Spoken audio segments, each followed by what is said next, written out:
লিঙ্গ শক্ত হবার করণীয় ৪টি টিপস। যৌন অক্ষমতার রোগীদের অনেকের চাওয়া থাকে যে তাদের লিঙ্গ শক্ত হয়ে নিস্তেজ হয়ে গেছে, সেটা শক্ত করতে হবে। তা এই শক্তটা যে হয় না, কেন হয় না এ বিষয়ে কারোর ধারণা নেই। সবারই ধারণা যে নরম হয়ে গেছে, শক্ত করতে হবে। মূলত লিঙ্গের ভিতরে কি থাকে?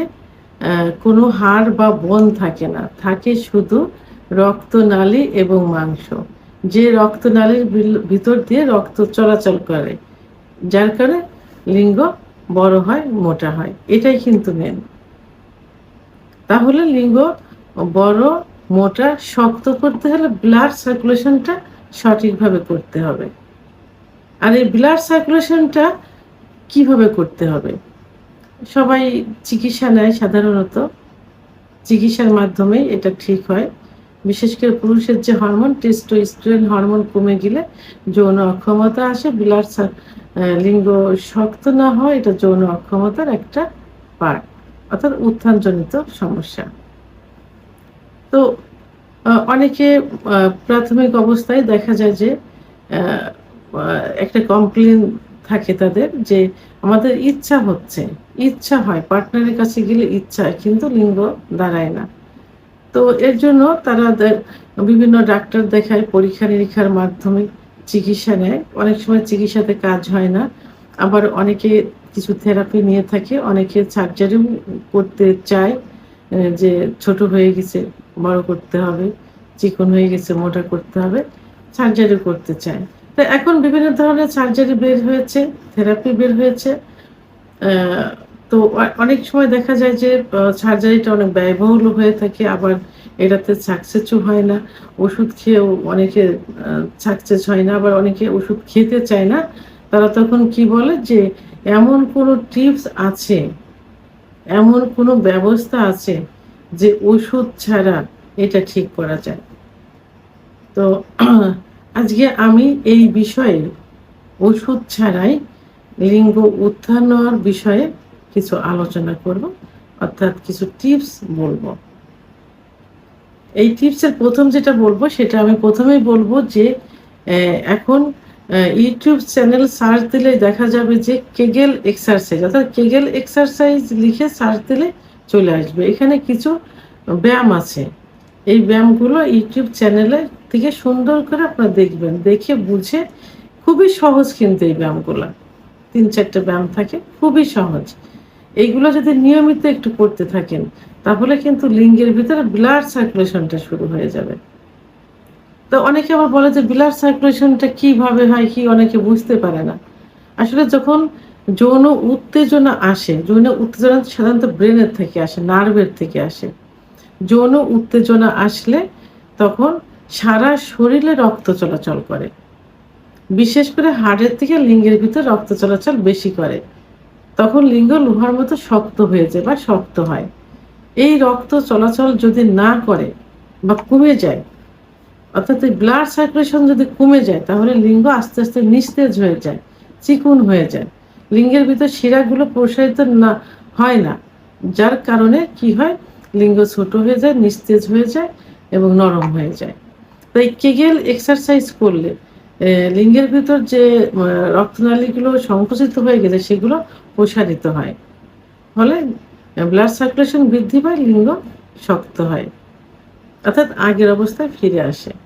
দ্বিতীয় নাম্বার যেটা বলবো, সেটা হলো এই ব্যায়ামটা খুবই সহজ একটা ব্যায়াম। অর্থাৎ এটা একটা থেরাপির মতো, ব্যায়াম থেরাপির মতো। এটা হলো নাক দিয়ে নিঃশ্বাস টানতে হবে। নাক দিয়ে বসতে হবে এভাবে, নামাজে যেভাবে যায় নামাজে বসে ওভাবে বসলে হবে। জোরে করে নিঃশ্বাস এইভাবে নাক দিয়ে টানতে হবে, টেনে মুখ দিয়ে এটা ছাড়তে হবে।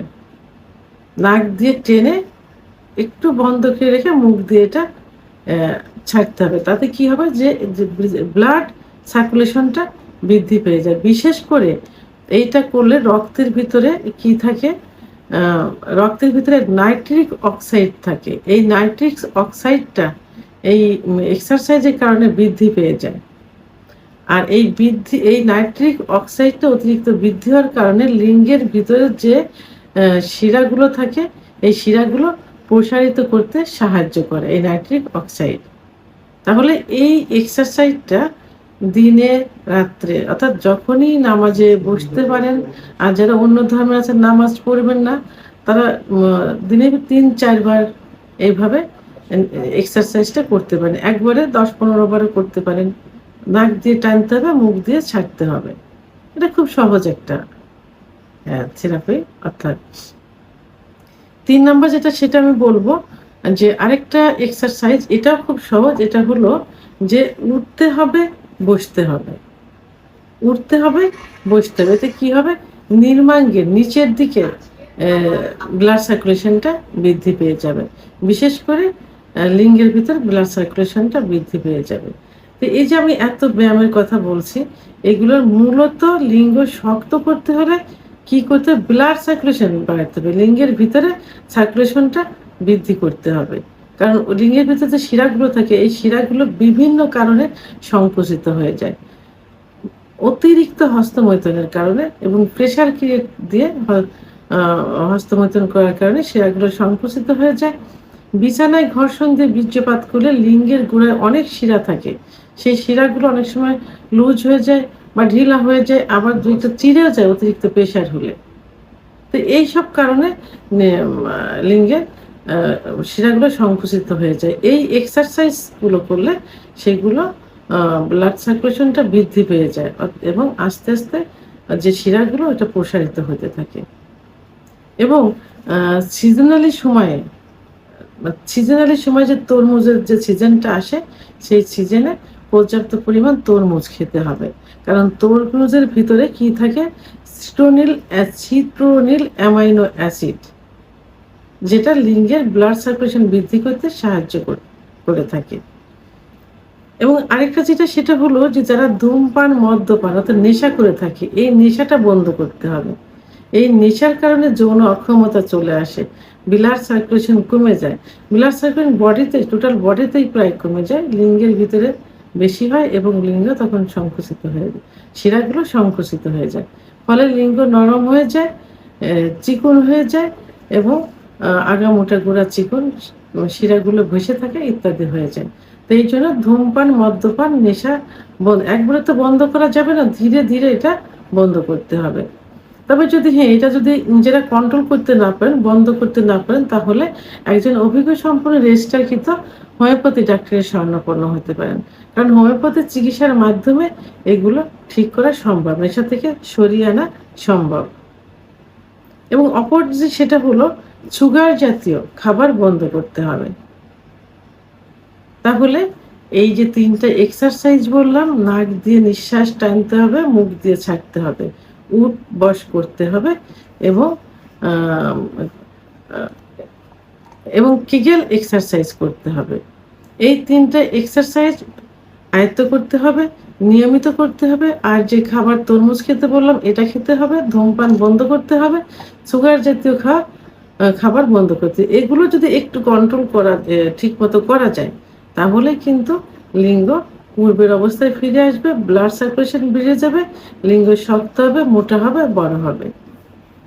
ভিডিওটি সম্পর্কে যদি কোনো মতামত থেকে থাকে অবশ্যই কমেন্টসের মাধ্যমে জানাবেন। ভিডিওটি ভালো লাগলে লাইক, কমেন্ট, সাবস্ক্রাইব করে আমার সঙ্গে থাকুন। আল্লাহ হাফেজ।